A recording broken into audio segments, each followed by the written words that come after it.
We're Chloe, Karim, Abby, Taylor, Dom, and Katie. Welcome to the Heartwood Initiative.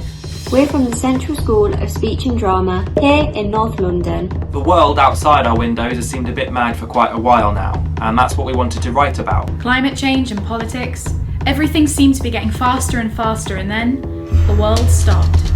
The coronavirus is the biggest threat this country has faced for decades. Now we're not at the Central School of Speech and Drama at all. we are all over England, in Scotland and in Italy, stuck indoors at our computers and on our phones. we don't want to ignore this when we go ahead with the project. The future's uncertain, so let's talk about it in 5 to 10 minute plays, which we will build throughout the coming weeks.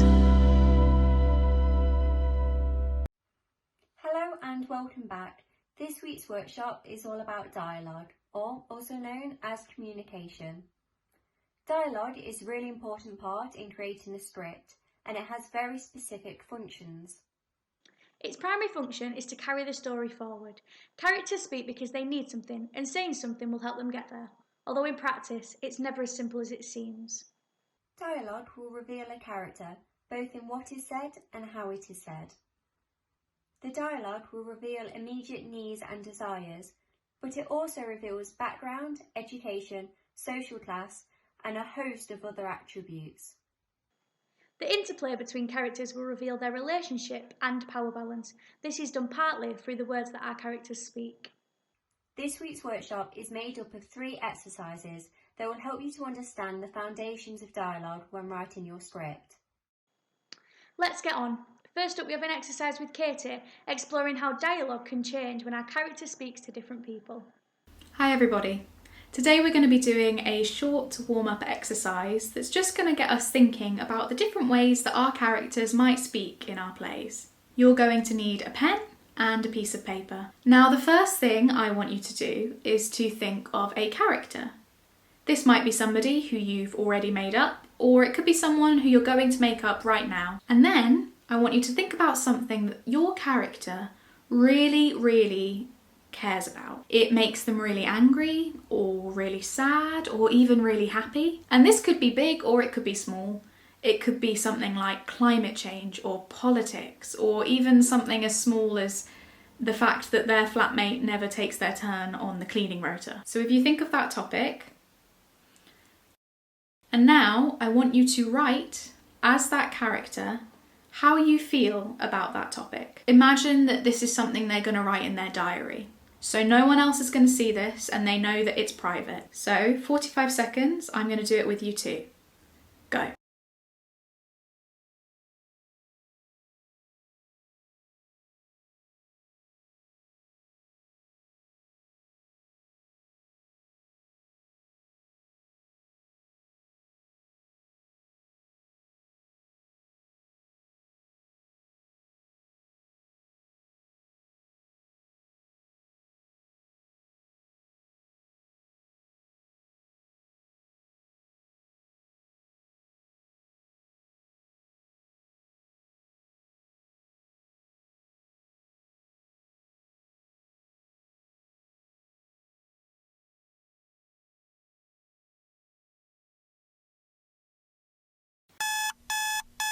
Fantastic, so hopefully you've got a little bit of writing from your character's point of view.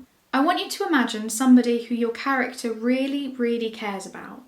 So maybe this is a family member, maybe it's their best friend, or anyone else you can think of. It might even be, I don't know, a pet. Now go back to your piece of writing and just have a quick think. How would your character speak to the person that they care about this same topic? So we're going to take another 45 seconds. Either you can write it down or you can speak, but I just want you to pretend that you're your character and you're speaking about the topic you've chosen to the person you really care about. Okay? So 45 seconds, go.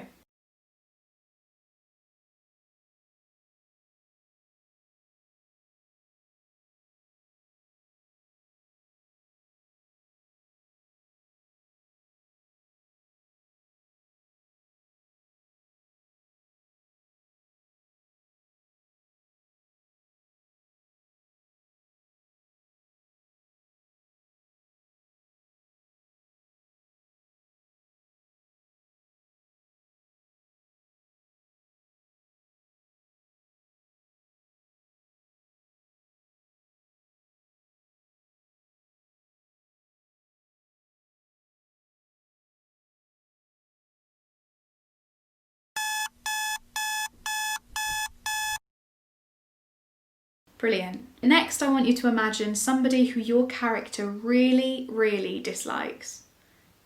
Have you thought of someone? And now we're going to do the same exercise, but this time I want you to imagine that you're speaking to this person who your character really, really dislikes. So again, you can write this down or you can just talk out loud. Either is fine. But I'm going to give you another 45 seconds to do that now. Go.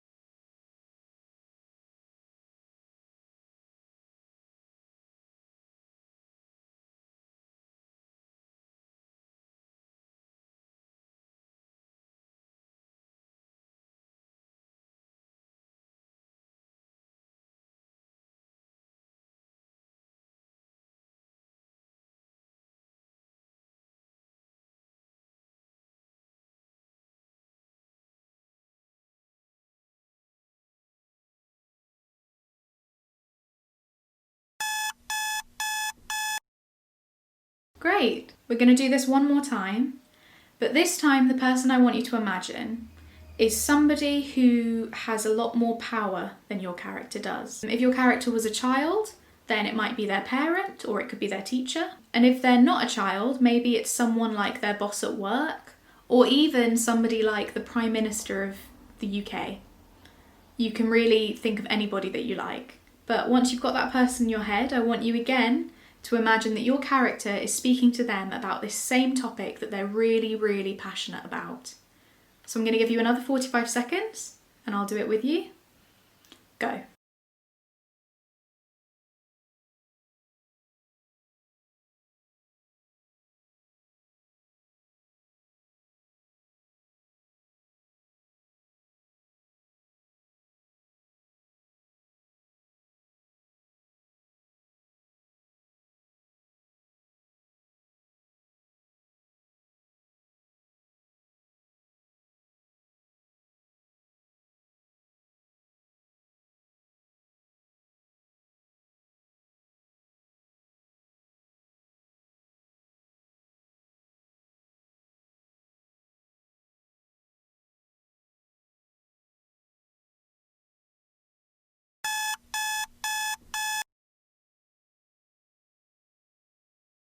Excellent.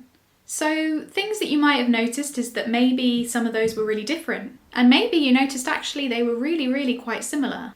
But the way that your character speaks can show really different things about them. So for my character, he said things that were really, really different to his best friend than what he'd written in his diary.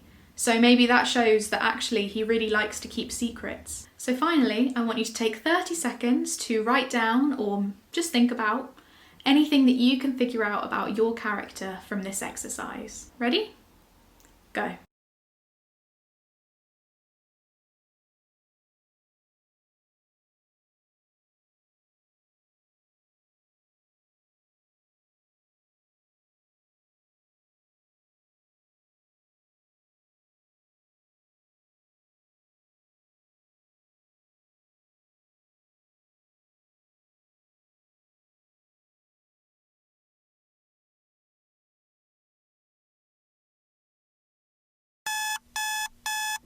And that's it.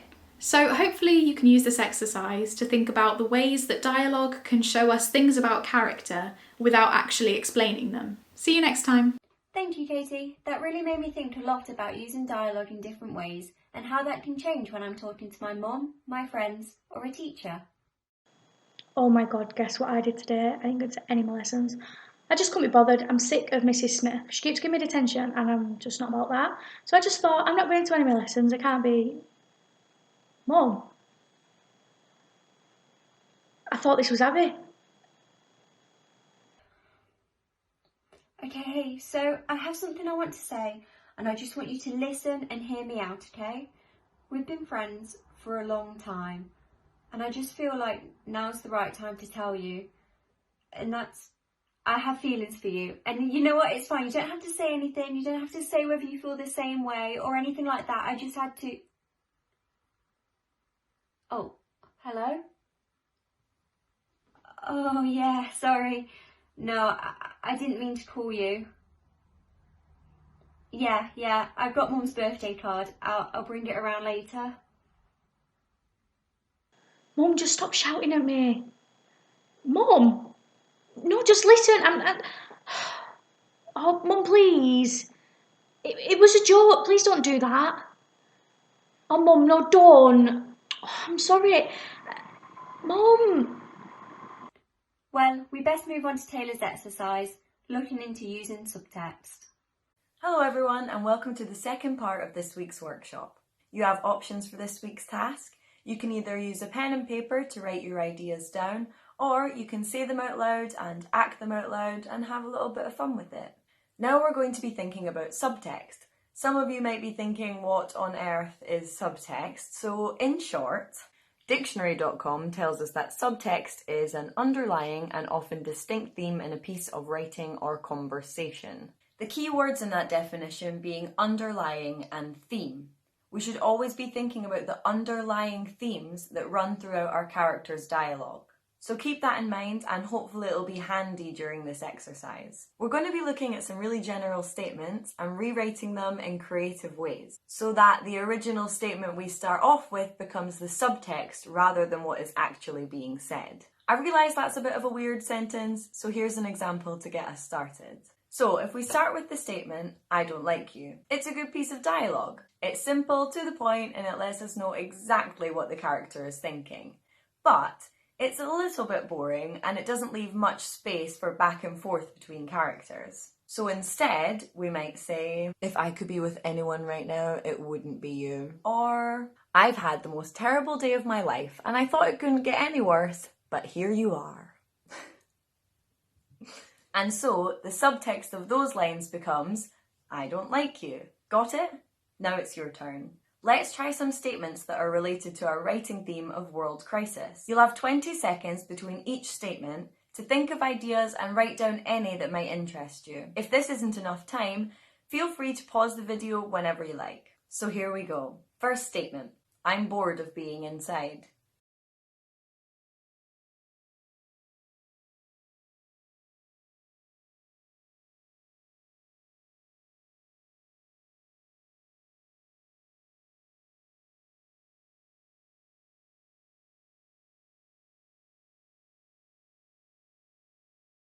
Second statement. You're annoying me.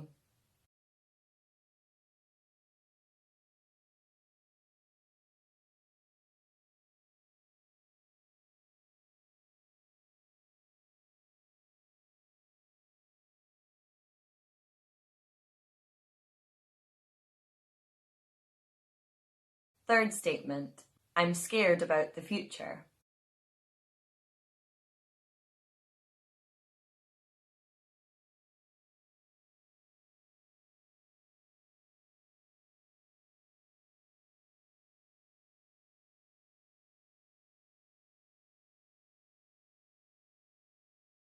Fourth statement. Do you have to be so loud?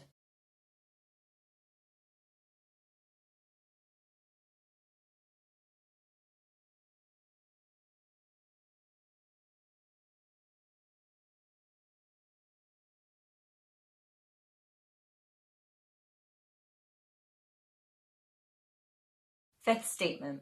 I need to protest.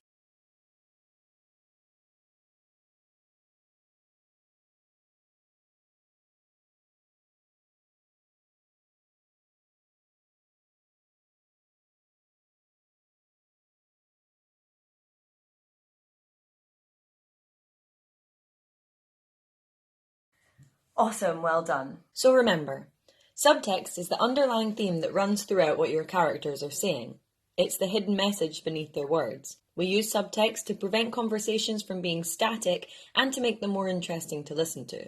It can also be used to give clues to an audience about your character's desires and actions. Maybe one of the sentences you've come up with has sparked some ideas for a conversation between your characters, or maybe it's made you think more about your character's desires. Hold on to any of these ideas that interest you as we move forward with the workshop. See you soon. Yeah, what do you think of this outfit? I'm thinking about wearing it to a family dinner next week. It's very different. Do you think? Oh, thank you. Yeah, it's certainly very out there. Yeah, that's what I think. Will you not be too warm? I don't think so. I think it's worth it for the outfit anyway. Ah, right, okay. And are you planning on wearing the hat as well? Obviously, that's the best bit. Is it not? Yeah, you're probably right. I just don't know if it actually matches the jacket. Well, how does it not? Well, you know, green and blue. You just look like a bit of a rainbow, to be honest with you. Like you're trying to wear all of the primary colours at once, or... No, I'm only joking. Wear it if you want to wear it. Well, no, obviously I'm not going to wear it now, am I? You just told me it doesn't match.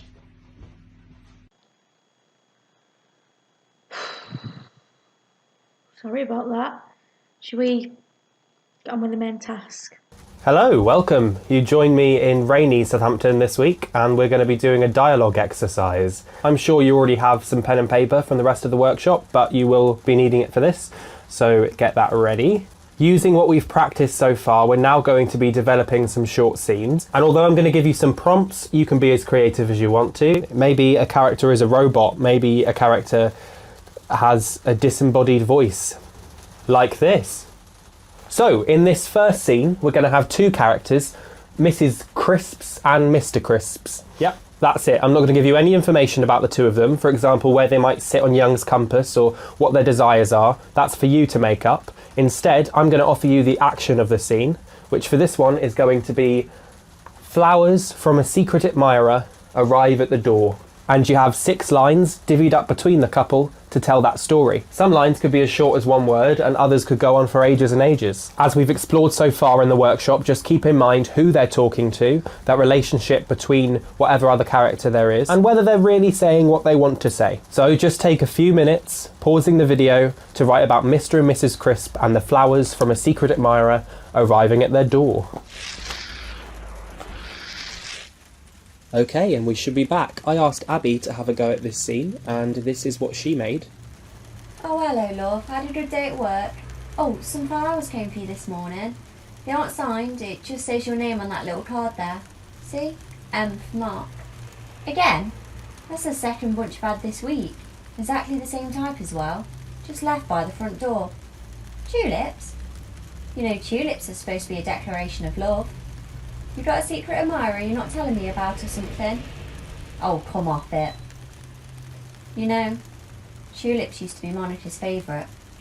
She used to buy them for us every birthday or Valentine's, just so that she'd have an excuse to have them in the house throughout the year. Your sister, Monica? Well, perhaps you best place them on the fireplace. Bring tulips back into the house again. Yeah. It's been a long time since we've had tulips in this house. Been 7 years since she passed away. In that scene, there were quite a few lines containing exposition, which is sometimes just called backstory, and it can help to paint a picture of the characters in the world, but sometimes it doesn't need to be there. For example, if you took out this establishing line about work, these clarifications about the name on the card and where the flowers were left, and since B already asks again, we gather that something's come before, so we could take out this line here as well. Doing that, it would sound like this. Some flowers came for you today. They aren't signed, it just says your name on that little card there. Again, exactly the same type as well. Now there's not any one way to do writing. Maybe you preferred the original 2 lines. Although these versions are shorter, maybe you liked some of the detail and thought that it established the characters. Let's put those back, in case that was how you felt. And instead let's look at this last line. Been 7 years since you passed away. Maybe that's something that we could gather if all B said was... Yeah. It's been a long time since. And then trailed off into silence. This kind of trimming and editing down is what we're going to be considering next week. So, this next scene we're going to do has 3 characters. What that means for you more than anything is that you can divide the 6 lines up as you like. Maybe one of them speaks a lot more than the rest, maybe one of them doesn't speak at all. I'm telling you nothing about the characters this time, not even their names. If it's easier, you can just call them A, B, C. But the action of the scene begins when the first 2 characters find the third. You're making up who they are, if they know each other, which means one person doing this exercise could come up with a rescue mission and someone else an alien encounter. It's completely up to you. 6 lines, divide as you like. 2 people meet a third person. Take a few minutes, pause the video. Okay, so you should be back with your 6 lines, this time thinking about 3 characters at a time. I asked Taylor to have a go at this one for us, and this is what she came up with. It's such a beautiful day. I'm glad it's just us now. Nobody else to bother us. Do you remember when there were others around? I can't say that I do, and if I did, I'd be much less happy than I am now. Do you think so? Oh yes, just look at these others. B pulls a jar from their pocket with all of mankind inside. They're not very happy, are they? We were right to put them in here. They spread too much misery. Oh, but look! There's another one. We must have missed them. Get them, quick. Hello, it's so nice to see others. I've been wandering around for... Well, that's another story. Perhaps you could tell me where the... B opens the lid of the jar and traps C inside. And that was Taylor's. I hoped you enjoyed it. Of course, you should consider the practicalities of how your play is going to eventually be staged, but you shouldn't let that limit your writing, which is certainly not something Taylor has done here. Some directors might find an impossible stage direction like Taylor's given quite frustrating. Others see it as an exciting creative challenge. There are ways, after all, with theatrical techniques, to shove all of humankind in a jar. Okay, let's try and do this one more time. After doing this one, you're going to have had quite a bit of practice writing dialogue, and maybe you could even find a way to take one of these scenes that you've written and fit it into your play. In which case, you can change the name of Mr. and Mrs. Crisps if you want. So anyway, turning it on its head, this time the action of the scene is completely up to you. Maybe you want to put it around the theme of World Crisis. If you do, there are those links on the Heartwood page to inspire you on those topics, but I'm not going to let you completely loose. I've given you 2 characters, I'm limiting you to those 2, and I've already set them on Young's compass. And if you missed week 2, that's fine. All it means is that character 1 follows their heart and character 2 follows their head. How are those 2 ways of thinking going to clash in this scene and tell the story that you're going to choose? Just try and make an interesting scene in 6 lines. Come up with your own story, put these characters head to head, or just show who they are through the action of the scene. Take a few minutes. Pause the video now. Thanks for doing that. You're well on your way to having a full play. I asked Katie for an example, and here it is. Put the chainsaw down. Oh, come on, I don't need this today. You have no right to do this. These trees have been here for centuries. Exactly. And centuries ago, we didn't have a problem with overpopulation. These trees are being cut down so we can build houses for people to live in. For homes. Doesn't that make sense? This is the tree's home. If you go ahead with this, you're going to have to cut me down too. I'm going to call someone. Now immediately there we began with the action. Put the chainsaw down. That's a really good thing to do when you're writing, is to start the scene as late as possible, so we're not meandering around waiting for the setup, we're straight into the action. You could try and put anything you've written today into your final play if you theme it around World Crisis. We're accepting entries for a competition, which you can find out more about on the Heartwood website. Thank you for taking part in this week's dialogue workshop. We hope you learned some really interesting stuff. And we just want to apologise for our breakdowns. After doing this week's exercises, we've learned how to talk to different people appropriately and how subcontext is used during dialogue. We hope to see you next week, and we would also like to encourage you to start writing your play so that you will have enough time to write it before our competition submission date on the 1st of July. That's all from us. Stay safe and have a nice week. Bye! Thank you for watching this week's workshops. We hope you had fun. We'd really appreciate your feedback, whether that's good or bad. And remember, although we are learning from this, these are your workshops. Say as much or as little as you want. Follow the link on the screen and note that all submissions are completely anonymous and you can fill out the Google form as many times as you want. And if you have any questions, you can pop them on there as well. If you have something you want to share with us from today's activities, maybe something you've drawn, a small passage of writing, you can upload that through the Oldham Theatre Workshop website if you want. In the meantime, you can give us a follow on Twitter and Instagram at @we_are_Heartwood. Thank you so much for watching and have a nice week. We are Heartwood. Till next time.